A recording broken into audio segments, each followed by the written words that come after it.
Hello and welcome to RKK sports. South Africa పైన భారీ మ్యాచ్ని తోడిపోయిన తర్వాత జింబాబ్వేతో మ్యాచ్ సిద్ధమవుతుంది. అయితే టీమిండియాకి మ్యాచ్ చూసుకుంటే మస్ట్ విన్ మ్యాచ్. దాంతోపాటు టీమిండియా నెట్ రన్ రేట్ చూసుకుంటే కంప్లీట్లీ సౌత్ ఆఫ్రికాలకు వెస్టిండీస్ మ్యాచ్ పై డిపెండ్ అవుతుంది. అది ఎలాగో ఈ వీడియోలో ఫర్దర్గా మాట్లాడుకుందాం.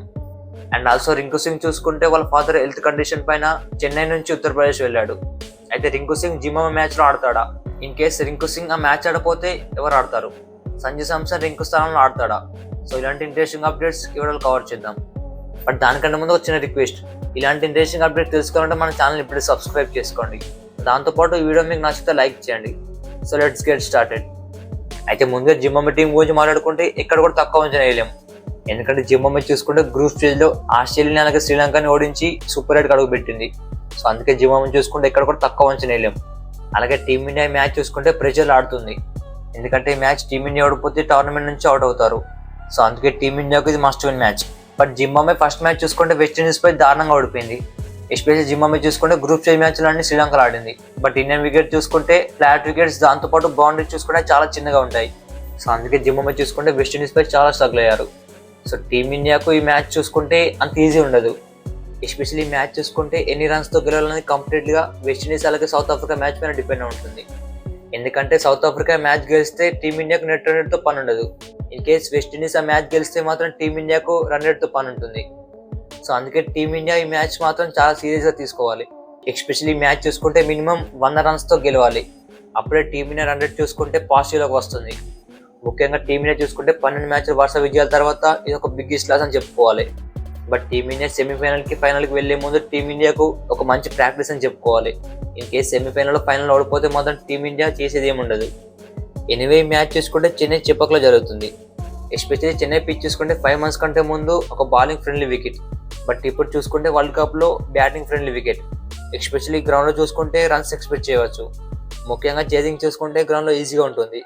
రీసెంట్గా జరిగిన ఆఫ్ఘనిస్తాన్ అలాగే న్యూజిలాండ్ మ్యాచ్ చూసుకుంటే ఆఫ్ఘనిస్తాన్ ఫస్ట్ బ్యాటింగ్ చేసి 182 రన్స్ స్కోర్ చేసింది. అలాగే న్యూజిలాండ్ చూసుకుంటే చేజింగ్లో మాత్రం 18 overs కంప్లీట్ చేసింది. అయితే పిచ్ చూసుకుంటే బ్యాటింగ్ హెల్ప్ఫుల్గా ఉంటుంది. అలాగే మ్యాక్సిమం టాస్ గెలిచిన క్యాప్టెన్ చూసుకుంటే ఎక్కువగా చేజింగ్ చేస్తారు. బట్ టీమిండియా మ్యాచ్లో చూసుకుంటే టాస్ గెలిస్తే మ్యాక్సిమం బ్యాటింగ్ చేస్తారు. ఎందుకంటే నెట్ రన్ రేట్ చూసుకుంటే పాజిటివ్ తీసుకురావాలి. సో అందుకే టీమిండియా చూసుకుంటే మ్యాక్సిమం బ్యాటింగ్ చేయడానికి ప్రిఫర్ చేస్తుంది. Anyway team India playing eleven changes చేస్తారా? ఎందుకంటే Rinku Singh father health condition పైన Rinku Singh team India practice camp నుంచి ఉత్తరప్రదేశ్ వెళ్ళాడు. సో టీమిండియా స్క్వాడ్లో ఎవరు ఆడతారు? సంజు శాంసన్కి ఛాన్స్ ఇస్తారా? ఎందుకంటే మన టీమిండియా ఓపెనర్స్ ఇద్దరు లెఫ్ట్ హ్యాండర్స్ ఉండడం వల్ల opposition team right arm off spinner తీసుకొస్తున్నారు. సో అందుకే సంజు శాంసన్ తీసుకొస్తారనేది question mark. In case Rinku Singh ఈ మ్యాచ్ ఆడకపోతే సంజు శాంసన్కి ఛాన్స్ ఇస్తారు. అయితే నా ప్రాబుల్ ప్లేయింగ్ లైన్ చూసుకుంటే మ్యాక్సిమం ఓపెనర్స్ చూసుకుంటే అభిషేక్ శర్మ అలాగే సంజు శాంసన్ ఓపెనింగ్ చేస్తారు. అలాగే 1 run చూసుకుంటే ఇషాన్ కిషన్ ఆడతాడు. అయితే తిలక్ వర్మ అతను నెంబర్ 3 పొజిషన్కి సాక్రిఫైస్ చేయాలి. ఎందుకంటే వరల్డ్ కప్లో చూసుకుంటే అతను స్ట్రైక్ రేట్ చూసుకుంటే అంత గొప్ప లేదు. సో టీమిండియాకు ఈ మ్యాచ్ గెలవాల్సిందే. సో అందుకే తిలక్ వర్మ అతని పొజిషన్కి సాక్రిఫైస్ చేయాలి. అలాగే నెంబర్ 5 చూసుకుంటే సూర్యకుమార్ వస్తాడు. Number 6 Hardik Pandya, number 7 Shivam Dube, number 8 Axar Patel, number 9 Varun Chakravarthy, number 10 Bumrah, అలాగే నెంబర్ 11 హర్షదీప్ సింగ్.